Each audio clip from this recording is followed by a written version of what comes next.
Hey guys, what's up? Green Machine Sam back with yet another video, episode 15, season 15 of Washington Football Team Rebuild. So here's the thing, Hawkinson is looking great, but some of our more veteran players are aging quickly. Cam Allen has superstar X Factor, so does Stephen Street. So we got two keys of the future, but with Pat and Matt Phillips both getting up there in that age of regression, especially for skills player positions, it's going to suck trying to keep them at the level they are. Phillips is already down to 91, and Pat is down to a 92. So they're reaching that age. Now Hawkinson, I'm not as worried about. It seems like quarterbacks don't lose a ton and don't regress as badly over their first couple 30 years. So we're just going to have to wait and see, play it by ear. Brought in some new guys on the O-line. Some old guys returning. But overall, this team is looking good. I think the biggest weak point, of course, like always, is the offensive line. But if I'm my way, I would have 3 90s and at least 2 80s across the offensive line. The defensive line took a massive upgrade in drafting Cole Amos and trading for Barnett. We also drafted LeBlanc and Woodward, but the thing is, we did end up losing Chase Young last year as he did retire. So Ezekiel Slaughter will take over at 23 years old and having a superstar dev trait, he'll take over. Beckham and Ramos are regressing, so that's tough to see. So Beckham will take over at that first string corner slot. Kirksky's already 28, so he's going to be regressing soon. Daniels is slowly coming along. Elleberry's become one of the best stand-up backers in the league, as well as Eric Ash become one of the best free safeties in the league. Gordon Davis never reached that height, but he is still a good safety force, even though he is aging out. So like I said, a lot of these key veteran players on our team are slowly aging out.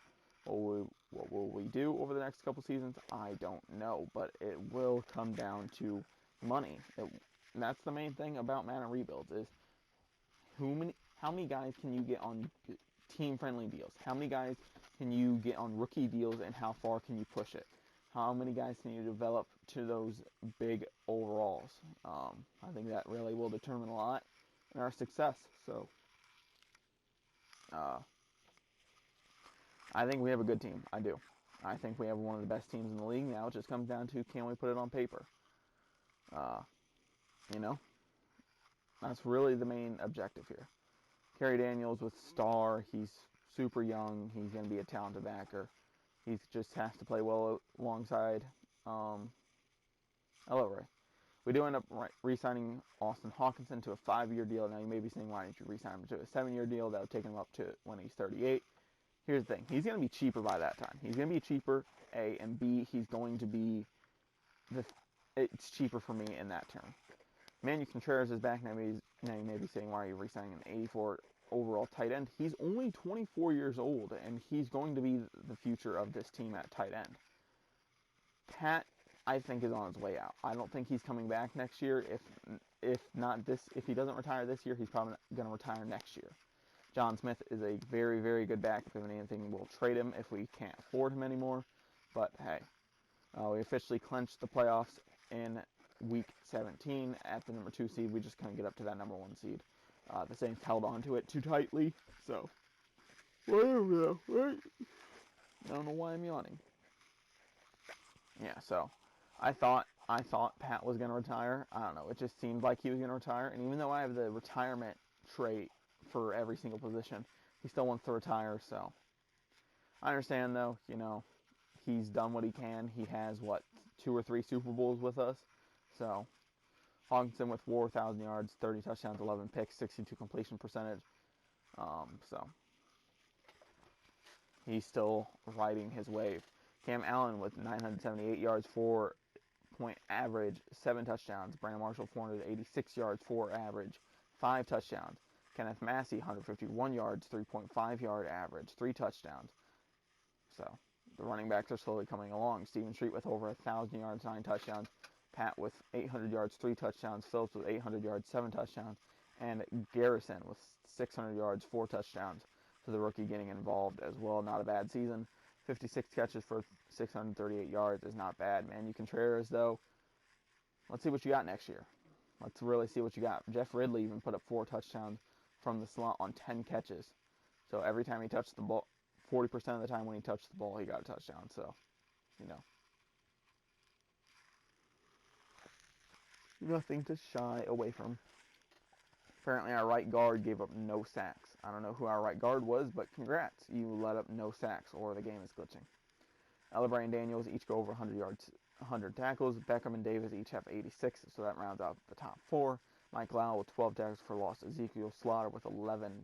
Cole Amos with 10. Barnett with 9. Daniels with 8. Jennings with 7. Ellerbray and Walls with 6 apiece. QB sacks, Barnett gets 9.5. Mike Lau gets 5. Ezekiel Slaughter gets 5. 4 for Amos. 2 for Kirksey. 1.5 for Daniels and Ellerbray apiece. So, team definitely got back to the quarterback enough, just not from any individual player. Ramos and Beckham each had 3 picks. Daniels had 2. Ellerbray, Beckham, and McCall each had 1. Oh, we also did sign this like rookie corner that had a dev trait. I don't know what his dev trait was. It was like a 64 overall. No, he was higher than that. He was like a 66 overall.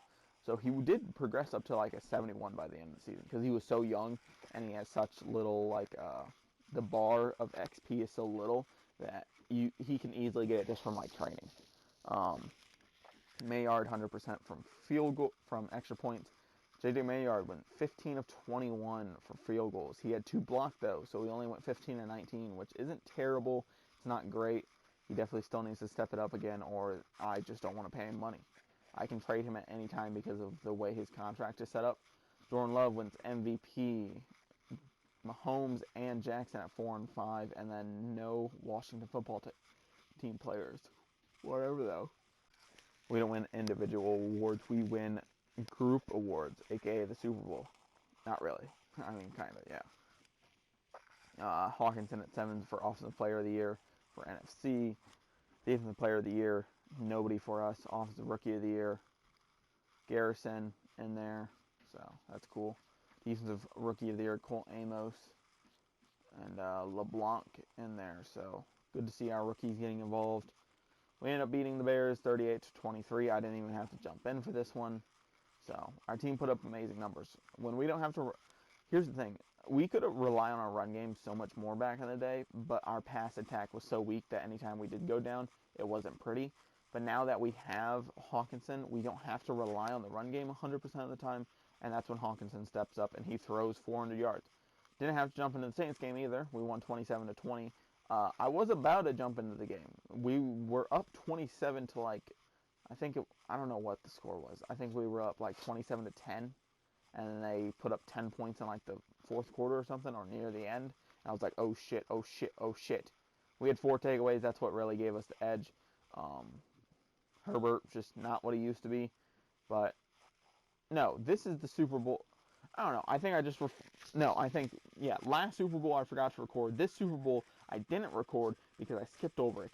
And Pat went out without a Super Bowl. So he ended up retiring. I went to go check it, and it wasn't showing that he retired. So I was wondering, like, if I didn't go into his team leader thing, if it wouldn't have retired him.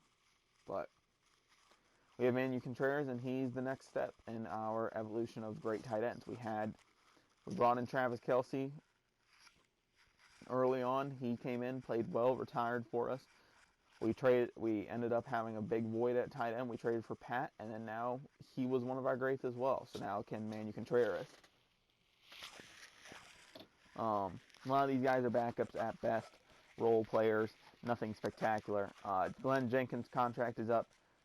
They want to know if I want to take up his 5th-year option. No, we're going to decline it. We'll probably just end up trading him and drafting another center because, heaven forbid, centers are the only good draftable offensive lineman.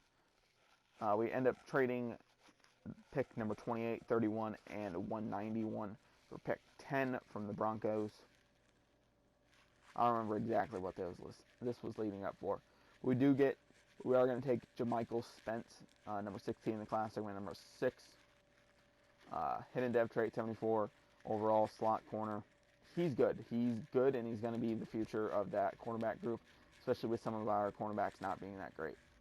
Ridley, a first, and Cano. Well, Cano gets me Alani Franklin. 75 overall, strong safety out of Texas A&M hybrid, 21 years old. Gary Anderson looks like a good tight end. He's going to be our new Manu Contreras. He's 6'5", 237 pounds, 21 years old, out of UCF, and we took him there. Kai Arthur, looking like another good late round wide receiver. Going to take him here. Kai Arthur, 76 overall, depth rate. Daniel McQueen, another good guy, early second rounder. He's good value, number 33 in the class. Took him at 63. He's one pick away from being, one projected pick away from being the 32nd best guy and being a first-round talent. DeAndre Hale is also another good guy, 5'11", 190 pounds, 73 overall, number 21 in the class. Took him at like 130 or something. Pat Holmes, a guy that I didn't even know was going to be here. I just had a pick. I was like, let's see if there is anybody. Took him. He's 69 overall. He's number 61 in the class. Took him really, really late.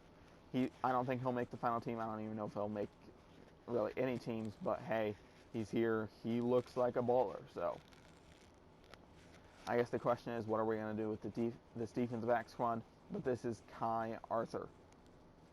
He's fast. He's physical. He kind of reminds me of Steven Street. Sasser, Leary, and Stockton all get traded to the Falcons. Sylvester, Cobb, and Newsom all get traded to the Bears. Spencer, Allen, and a 7th gets traded for a 7th. Some of these trades were literally just to get the other teams like in the right progression state. Bradfield, Norton, and Spencer to the Seahawks for a 7th. Because here's the thing, I like being on top, but it's not fun being on top when there's like nobody to surround you with. So I just ended up trading some picks, trading some guys that I didn't need to teams that could use them. DeAndre Hale here, number 10 out of Oklahoma. He looks like a beast. Gary Anderson, number 83 out of UCF. He'll be the new Manu Contreras, backing up Manu Contreras. Daniel McQueen, center, number 75 out of Bama. Roll Tide. And then Jermichael Spence, number 27, going to be our new slot corner. He's going to be a beast. He's going to be fast. He's going to play lights out. He kind of reminds me of Honey Badger. With that being said, guys, don't forget to like, comment, subscribe, all that fun stuff. Turn on post notifications if you guys are new here and want to be notified anytime I post a new video. I appreciate the support, and I'll see you guys in the next video. I'm out. Peace.